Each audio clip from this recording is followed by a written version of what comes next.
Sweet Apple Massacre. I'm not sure who it's by, the page doesn't say. Warning, the following fic contains rape, sadism, blood and gore, feces and urine. Big Macintosh surveyed the many apple trees that made up Sweet Apple Acres. It was nearly apple buck season once again, and it looked as though they would be having a bumper harvest this year. He nodded, satisfied. His sister Applejack walked up beside him. "Woo, boy howdy! I sure am glad you ain't urged this time back, Macintosh," she said. "Why, there's even more apples on them trees than last year." "Yup," Big Macintosh replied in his characteristic manner. "Them's a lot of apples." Applejack was silent for a moment, enjoying the feel of the slight breeze against a blonde mane. "Say, I don't suppose you've seen Apple Bloom anywhere, have you? I've been looking for her all day and she ain't nowhere to be found." Big Macintosh shook his head. "Sorry, sis, can't say I have." "Darn, that silly filly's probably gone off somewhere to play with her friends. I just hope she ain't getting herself into any mischief, or else there'll be hay to pay." "Don't you go worrying yourself, Applejack," he replied. "I'm sure she's perfectly fine. But anyway, I need to go back to the barn. I gotta go and press some apples for some of my home-brewed apple cider. Who've picked a few apples already special. Or nice and plump and ripe. And they ain't just gonna press themselves." Applejack laughed. "You sure do love your cider, don't you? Just make sure Apple Bloom don't get her hooves on it again. We all know what happened last time." Big Macintosh chuckled along with his sister. "Yup." The large red pony trotted back to the barn and gently closed the door. He opened the trap door with his mouth and went down the steps into an old, disused apple cellar. Usually it was just filled with junk, scrap metal, old worn-out plows, old rope, and various other bits and bobs that had been outlived their usefulness. Big Macintosh often came down here when he wanted to get away from the world, to withdraw a little for a little while, for some peace and quiet. Today was different, however.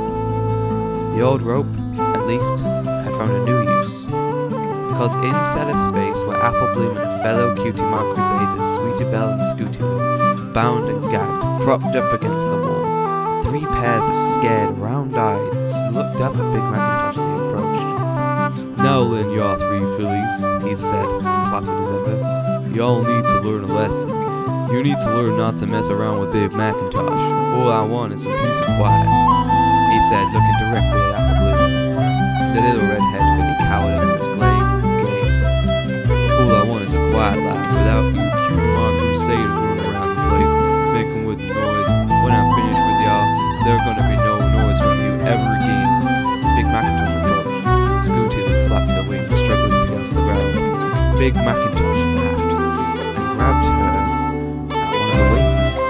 She twisted at first, slow, watching the pain visibly growing her eyes, more hard, smiling, and snapping out of the whisper. "Your wings are useless, you silly filly," he said pleasantly. Then went to a toolbox and took out a rusty knife and a gag jacket and rubbed it in front of his fingers. "I'm gonna take off those gags now," he said. "The first one of you 3 gets their tongues cut out." He took off Sweet Belle's hat first. She looked at him intently, and managed to stay quiet. Next was Scooty Loo. She laughed out, strangling the line in her arms and breathing heavily. Still in her eyes painful, managed to resist the temptation. Finally, he removed the gag from Sister Apple Bloom. She stared at him with large eyes, filled with fear, incomprehension. So was Big Macintosh. Her big brother in the gentlest of souls, wasn't he? Surely this was just a horrible joke. But she had seen what he had done to Scooty Loo's wing, and definitely no joke. She took a deep breath. "Applejack!" Big Macintosh shook his hoop and looked at his mouth. Silence in the scream. Suddenly shook his head. "I told you not to scream at me. You should have listened to the big brother." "I'll scream and scream, and Applejack will hear it. Apple Bloom said, "Always scream." "No, I kinda hope you do. After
Scooty shook her head vigorously, casting a defiant look. The Rainbow Dash kicked the crap out of you maniac. Big Macintosh shrugged. Well, she ain't anyway. I would be so sure about that. Rainbow Dash ain't as tough as she likes to make out. He shoved the vomit-covered tongue into Scootaloo's mouth and used his hoof to clamp her mouth shut. Don't you go trying to spit it out now, he said calmly, with a little laugh, and the filly struggled and squirmed. Didn't your mother ever tell you how important it is to chew your food? Scootaloo closed her eyes and flapped her one good wing desperately, eventually swallowing Apple Bloom's tongue. Big Macintosh, still holding the writhing Scooty-Doo down with his strong hooves, then mounted the orange filly and slid his penis into her tight virgin pussy. Raping her for several minutes while Sweetie Belle watched, trembling with revulsion, Apple Bloom was still out cold, blood pouring from her torn-up mouth.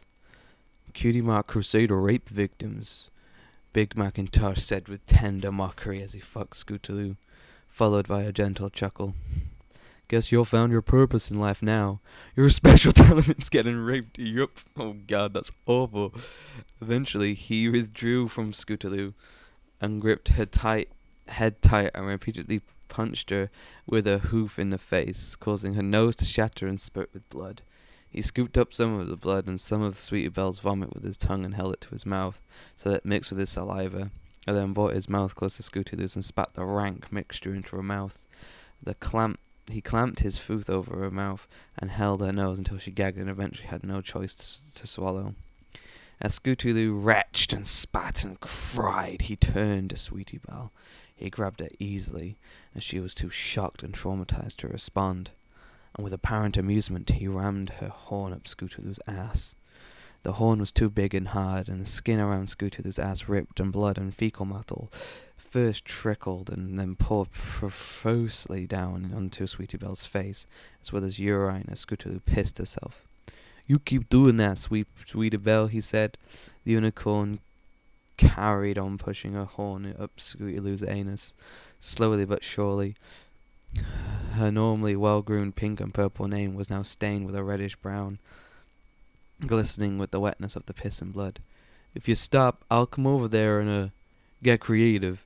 I may seem a bit dense, but I'm actually quite a creative style, no. Big Macintosh said with a big wink. Yup. He went to Apple Bloom and penetrated his little sister's unconscious body with his hard cock. While he violated her, he got another knife, this one sharp and shiny, and sliced open her flank, causing her glistening intestines to flop out wetly on the floor. He glanced over and was pleased to see that Sweetie Belle was still using her horn to anally penetrate Scootaloo, and her face was now completely covered in blood and feces and urine. He had turned his attention back to Apple Bloom and scooped up her crimson entrails and wrapped them around her neck, still fucking the filly, and with his front loops he pulled and pulled until it was wrapped so tightly around Apple Bloom's neck that it broke her windpipe. She was now surely dead. But Big Macintosh continued fucking her furiously until her body began to lose form and collapse into a quivering, amorphous mess of fur and blood and flesh. The perineum had fallen away, leaving a single red and raw gaping void. He carried on until he was fucking nothing but a single swollen and bloody orifice, and then discarded his baby sister's carcass as though she were nothing more than a rotten apple core. He then took the knife and grabbed Sweetie Belle and tossed her aside. He forced himself into Scootaloo's ruined anus and then took the knife and cut from her ass in a sweeping motion up and under her belly, and all her innards fell out. Then he grabbed her head, twisted and tore it clean off using his immense strength and fucked it in the mouth and then tossed it aside. He then had sex with a headless body, both in the vagina and the ass, until he got bored. Sweetie Belle was the last remaining Cutie Mark Crusader. She was herself barely conscious, overcome with the nauseous stench of blood, shit, and piss that covered her horn and her face. Big Macintosh pinned Sweetie Belle down with his hoof and plunged a knife into her green eye, and twisted it, causing virtuous fluid to dribble out onto the handle. At that, Sweetie Belle let out a throaty whine and involuntarily emptied her bowels, and the aroma of the fresh urine and feces filled the apple cellar once again. He withdrew the knife and did the same to the other eye, each time holding it tight and sticking his hoof into her mouth to silence her agonized screams. He licked the virtuous fluid that leaked out on the knife, and then methodically began cutting and hacking at her front left hoof using the rusty knife. The knife was quite blunt, so it took a Herculean effort to get through her skin and bone and cartilage. But eventually the bone splintered and her leg came off. He did the same with her other legs, until all four amputated and nothing remained but bloody stumps, with slimy white ligament and broken bone shards hanging out. At some point Sweetabelle had passed out. The overwhelming pain was too much for her to bear. He then used the knife to gouge out her left eye and jammed his penis into her eye socket.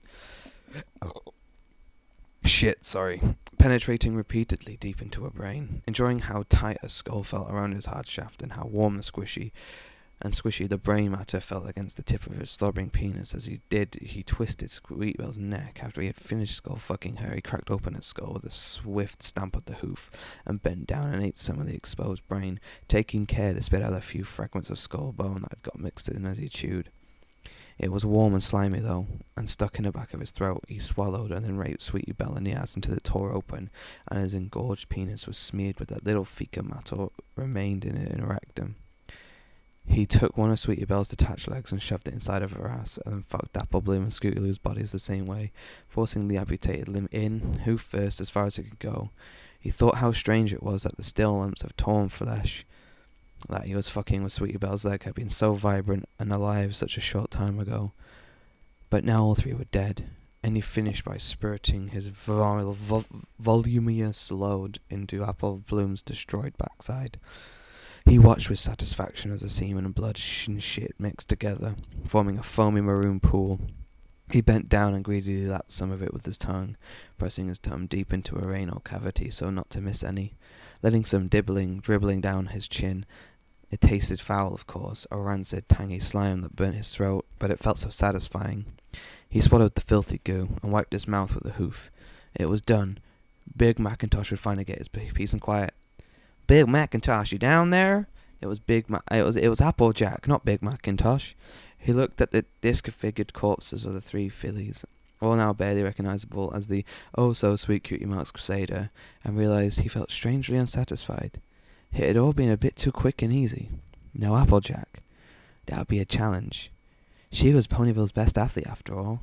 She even had the prize Pony of Ponyville trophy to prove it. And of course, he still hadn't forgotten her for that injury. He felt his penis stiffen once again in anticipation. "Hey, Big Mac, I said you down there?" came Applejack's lifting voice once again. This time more insistent. Big Macintosh replied sincerely, "I sure am, sis. Hey, come down here a minute. I got something to show you." "Sure thing. What is it?" "It's a surprise." "Oh boy, I sure do love surprises. Something real nice, I bet." "Something real nice?" Big Macintosh looked at the mangled, mutilated remains of the Cutie Mark Crusaders, and his lip curls into a thin smile. Yep. Right, I just want to say that my friend Rainbow Dash on Steam has been bugging me to do this fanfic for about 2 months. So I just want to say to him, fuck you. That was disgusting. What the fuck is that? Jesus Christ.